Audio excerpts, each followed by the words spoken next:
This is the CCW Digital Speaker Spotlight Series. I'm Brian Cantor, Principal Analyst for CCW Digital, and your host for today's discussion. If there's one mistake we so often make within the customer contact space, it's thinking about everything in disparate, standalone terms. And I don't just mean that cliche idea of our systems not talking to each other or our teams operating in silos. I mean our tendency to overlook and misunderstand how fundamental concepts and initiatives really connect. This occurs across the board. We have the alignment between customer service and the customer experience. We often don't fully appreciate the connection between agent culture and agent performance. We also miss the link between the agent and customer experiences. We don't always think about knowledge and the overall customer experience design. And we can really go on and on with these areas where these concepts so obviously go together when you really think about it, but when it comes to customer experience practice, we tend to downplay or mute or ignore those connections. It's time for a change. It's time to really focus on the synergy and the connectivity, and we're going to be doing that at CCW Nashville this January. One of our speakers will be Nate Brown. His day job is as the Customer Experience Director for EHS Sustainability, and he's also the co-founder of CX Accelerator. But if you don't know him from those organizations, you surely know him as one of our top thought leaders in the space. He's typically commenting and chatting and writing articles and speaking on the customer contact topic. So there's no doubt you've come across his material. And obviously for that reason, we're very thrilled to have him joining us in Nashville. More importantly, we're thrilled to have him with us today to share some insights. So Nate, how is everything? Good. What's up, Brian? Thanks for that vivacious introduction. Definitely. Well, that's how excited I am to have your insights here. I mean, these topics are so fundamental, and they can really, just by walking through them, kind of create that aha moment and that opportunity for organizations to see ways to improve their customer experience. And I know that you're going to help us, I think, map some of those ideas out and really put everyone on the right track, both ahead of Nashville and then once we get there as well. So very much looking forward to working with you. Awesome. I'm excited. Thanks for having me. So let's start with a basic one, a basic question here, and that is the idea that about the connection between customer service and the customer experience. Now, you often see this connection touched on in a few different ways. Some people treat them as entirely synonymous. They think they're the exact same thing. Other people think of them as dramatically different. I'm not a customer service person, I'm a customer experience person, or I don't want to talk about customer experience, I only care about customer service, whatever it may be. We don't think of them in the same way. What's your approach? How should we be looking at them? How can we align these two concepts? Yeah, that's a great question, and if this is the basic question, then holy crap. But you might remember the quote from Chris Zane that customer service starts when customer experience fails. And I remember being so befuddled and even a little frustrated at that quote as a customer service professional for many, many, many years, and being like, what are you talking about? Like, in what way do we introduce into the work stream when something else fails? But really, I mean, now that I'm doing true customer experience work, that I see it as an opportunity, and it resonates with me so much. Because if you look at customer experience, it is managing the thoughts and perceptions that the customers have towards a brand. So it's that big picture, big B brand versus customer service. I mean, that's where you're ultimately solving a problem. So something went wrong, the customer's having to stop, pause, and ultimately have something resolved for them. So ideally, we can work together to avoid that problem in the first place and do some more design thinking, some true CX work to become more proactive and help them out in the beginning. Makes perfect sense there. And I think, no matter where you are title-wise, where you are within the organization, if you're not appreciating how these concepts go together, you're going to be missing some opportunities. And frankly, beyond just looking at the big picture, you're going to miss some opportunities within your day-to-day work, because if you're not cognizant of how the entire customer experience impacts customer service and vice versa, then every individual task you're really approaching from the wrong context and the wrong vantage point, and that can definitely cost you. Another thing to really look at here is, I mentioned this in the introduction, and I know that's a very thing that you've spoken a lot about when you look at concepts like culture. Oftentimes people want to focus on the soft, fun things. They focus on the pizza parties and the retreats, and that's sort of how they define culture. And sometimes people get really excited about that, right? I mean, you want to work in an environment where there's a lot of fun things going on. But then you have a portion of the audience, a portion of the community that is like, well, yeah, that's fun, but my job is to perform. My job is to deliver numbers. So I'm curious, how do you kind of navigate that balance, that connection between a culture that's inspiring, that makes you want to work there, but is still ultimately tied to the hard performance and the results at the end of the day? Yeah, that's a great question. And my favorite definition of culture is the way we do things. And I feel like I had kind of subscribed to that Trotsky kind of shallow culture, all about and this is a buzzword that I'm not fully against, so I don't mean to put it in a negative context, but this whole gamification trend of, let's use game mechanics to have fun and do these things. But I was missing the heart behind what can make gamification, or really anything, really powerful, which is creating meaningful work. I mean, it's doing things together that culminate into a true value, both for the customer and for themselves. I mean, every organization has a unique mission. We're trying to do something that nobody else does better than what we do, than what you do. So how can we work together to accomplish that objective and serve our customers well? So, I mean, it really ties together. I mean, this concept of employee experience, customer experience, and culture, I mean, at the end of the day, it's serving our customers well and serving each other well. And culture is often inextricably linked to the idea of the agent experience. And the agent experience can be linked to the customer experience. And I don't just mean because of the whole happy agents and happy customers deal. I think we all know that. But I think there's a more profound, more substantive, more day-to-day connection between what your agents are experiencing, what they're seeing, what they're doing, and what customers are feeling. So can you kind of walk us through that connection between the day-to-day experience for your agents and what that means for the customers they're serving? Yeah, and Brian, I mean, there's a resource that's really helped me along in terms of my thought process on that question, and it's called Prime to Perform.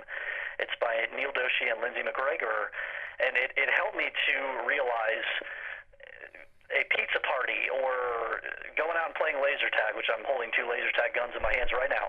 These things in and of themselves are not very helpful, and they, unless they're making up a larger whole, which is ultimately this idea of increasing these intrinsic motivators, and those that they describe in Prime to Perform. You have this concept of play, which is not just play in of itself. It's inspiring a sense of curiosity and excitement about your work. I mean, if you're excited about what you're doing, you're going to perform at a much higher level and a much more consistent level than if you're just there for a motivator that's not as intrinsic. If you were literally just there for a paycheck, which, I mean, obviously that's an important part of all of our work experience. If you're just there because you've always been at that job and you've worked in that support center role for 15 years and you don't know what life looks like outside of that, that's not a compelling motivator. But if you are coming to work because you have the opportunity to really help a customer, to really help bring the team together, and you enjoy the people that you're working with, and you have excitement around your job, that is going to create a very different vibe and experience for any customer that employee interfaces with. Now, I think that there's 2 areas where you can kind of create that sort of excitement, that buy-in, right? I mean, part of that is certain personality types, certain people, they're going to be predisposed to having that excitement. Some people want to be in a job where they're helping people, where they're tackling complex customer service challenges. Other people don't have the same motivation. But then, of course, some of it can come from the organization as well. I think the way you train your agents, the way you sort of motivate them, the way you incentivize performance, the way you kind of communicate brand values, that can also be a motivator, and that could take an otherwise disengaged or indifferent agent and make them passionate. Where do you see as kind of the more practical step for organizations? Is it about starting with the people you hire, or is it whoever you hire, let's make sure that we right the management ship, let's make sure we're communicating the right message, make sure we're building a culture of excitement? Yeah, I mean, you have to hire the right people. I mean, at the end of the day, you cannot teach somebody to care about others and to have the level of empathy required to create a really special customer experience and to really create the type of vibe within the team and within the office that you're wanting to create. So, I mean, it's very hard to teach and to train individuals that do not have those intrinsic motivators built in. So, I mean, the hiring process is absolutely critical. But, I mean, I think that most people have it built into them. And a lot of folks are on that fence of wanting the company to give them something to care about and wanting to create a context in which they can serve well and see those intrinsic motivators at play, and not just in the lip service of the leaders. Because it's so easy to get up in a corporate all-hands-on-deck meeting and to say customer experience is important, and I'm going to recognize this person for staying an hour late. I mean, that can be helpful, but I mean, until the leadership is really walking that and demonstrating that and being an example for these intrinsic motivators and these characteristics that define meaningful work, we're not going to inspire anybody to follow that example. And one of the things, when you talk about this, kind of whether you're creating this environment for your agents, is listening to the voice of the agent, not just looking at the raw numbers, but understanding the sentiment and the feeling behind that. I'm wondering what you do to sort of cultivate the voice of the agent.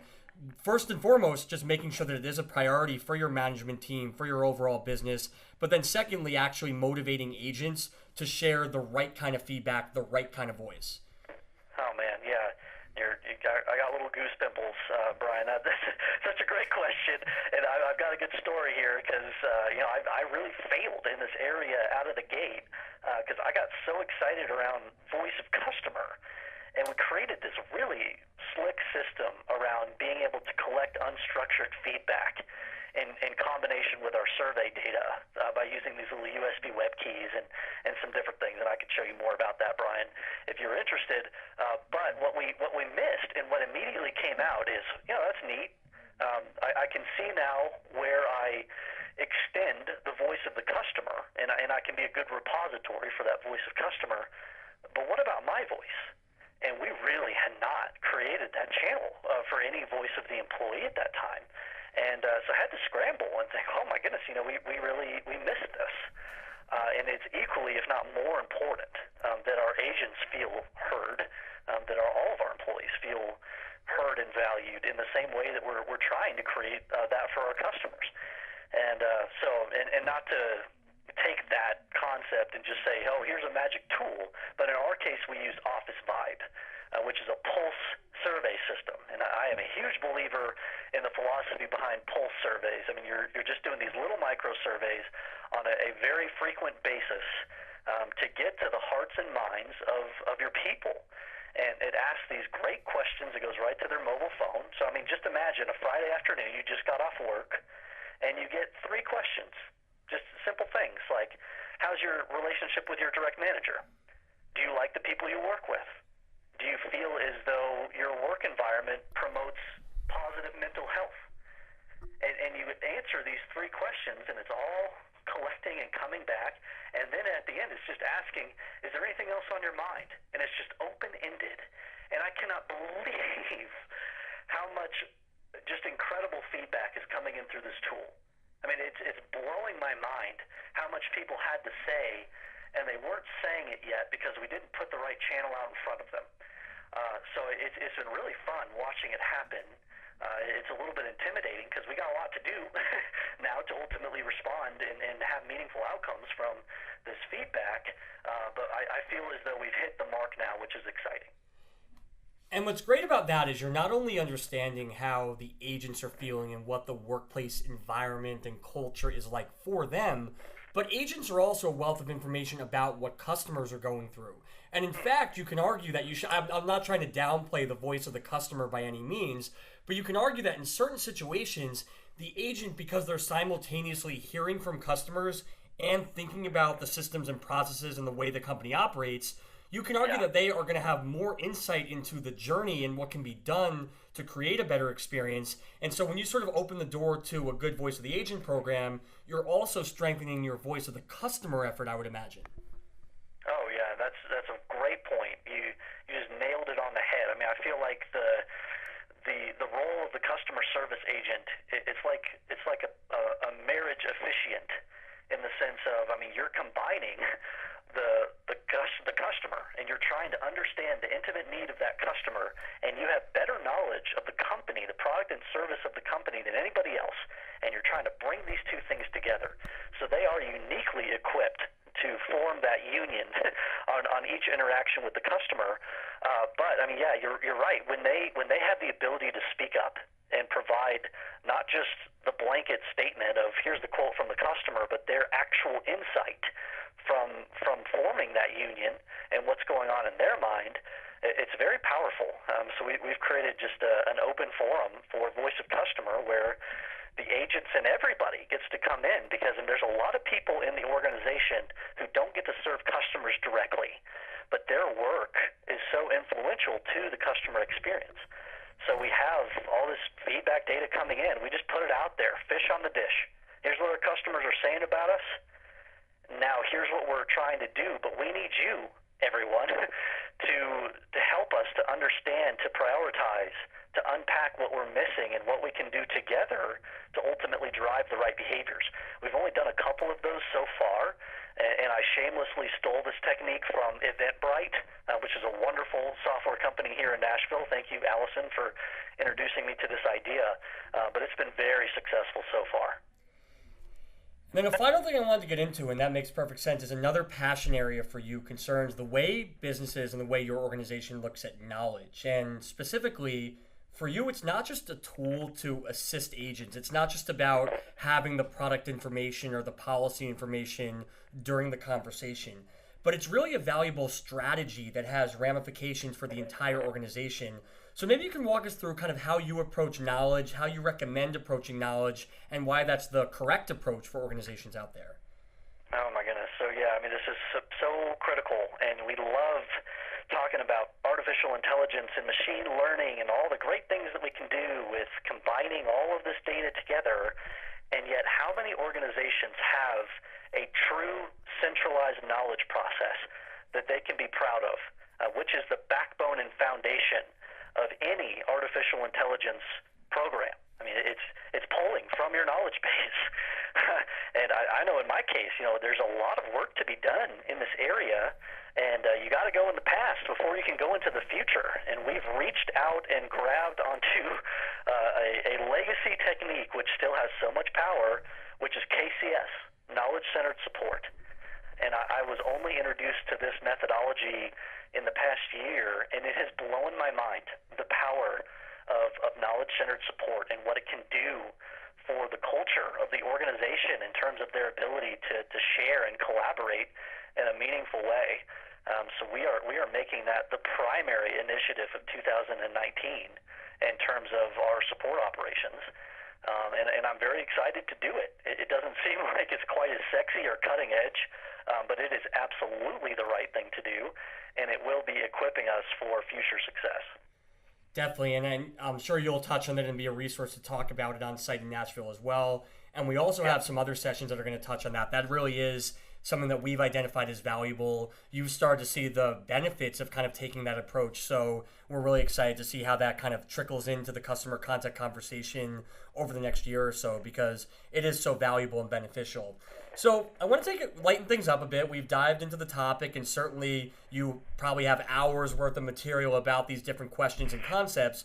But I wanted to take some time to get to know you a little bit. Part of our Speaker Spotlight series is letting you know, hey, these are going to be smart people, accomplished people, but they're people first and foremost. These are going to be the faculty members that you're chatting with, that you're at the cocktail functions with, that you're talking to. And so we want to get to know them a little bit. And the first question is an interesting test because it kind of challenges me on, do I go for a consistent customer experience or do I go for a personalized one? Because normally I'm asking people, have they ever been to Nashville?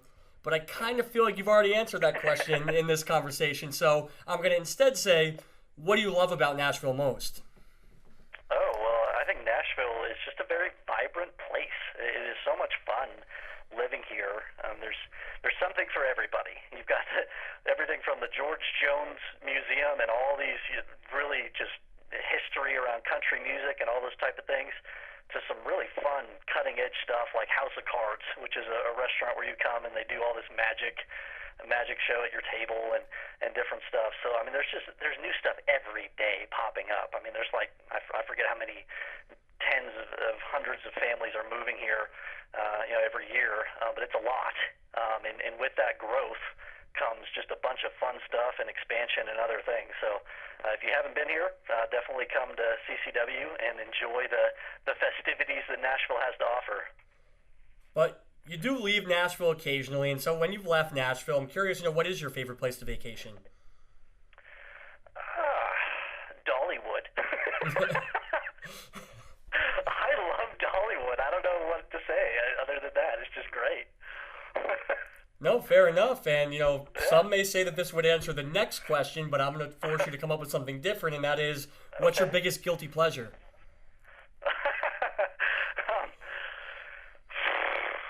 I keep thinking of all the weird things that I eat. I'm going to go with ChickfilA. I did a little diagram, an infographic, if you will, on all the money that me and my family have spent on ChickfilA over the past couple of years, and it was alarming. But we just love it. It's delicious. Yeah, well, I can tell you that we've done a lot of these interviews for the Spotlight series, and every single person has either mentioned some sort of alcohol or some sort of food as their guilty pleasure, but no one has talked about an infographic chronicling how much money they've spent on said guilty pleasure. So clearly you're a knowledge guy, you're a data guy. I appreciate that. So another thing, though, obviously when you look at the business side, so do you have a particular business role model? And that could be a person who's mentored or inspired you. It could be a company you aspire to be part of or be like. Any sort of role model you have in the business world. Yeah, I'm going to say Annette Franz. She was such a shepherd for me in my early days of coming into customer experience, was so open-handed with her knowledge, and is just such a wonderful, sweet person, and is so knowledgeable. I really look up to her a lot. I believe that she is the best voice in the space of customer experience, or absolutely one of the best. There are many others. Gene Bliss is absolutely wonderful. Adam Toporek, was another just wonderfully influential person for me. It still is a mentor for me. So there's some great voices in the space. But I think Annette really, in those formative days, just took time to hold my hand and help me to accelerate down the path of a CX professional. And that's great to hear. And what I can tell you is all three of the names you dropped right there, they actually have done work or are continuing to work with CCW. So we're thrilled to have people that have been inspiring. And I promise Nate did not get those answers fed to him. It just so happens that we have great taste and great customer contact leaders. And then finally, obviously I mentioned your role models and you talked about who's influenced and inspired you. But also you're going to be at an event where people are going to be looking to you for advice and you for guidance and inspiration. So what's a piece of advice you have for our listeners in the customer contact space as they try to evolve in their own careers? I would just say to contribute. I mean, it's really easy to just consume. And there's so much great information that's out there. And, we got these communities that are great, like the Clear Action Continuum, CXPA, ICMI, CX Accelerator. And there's more information than there's ever been. And a lot of it's free, and it's all wonderful.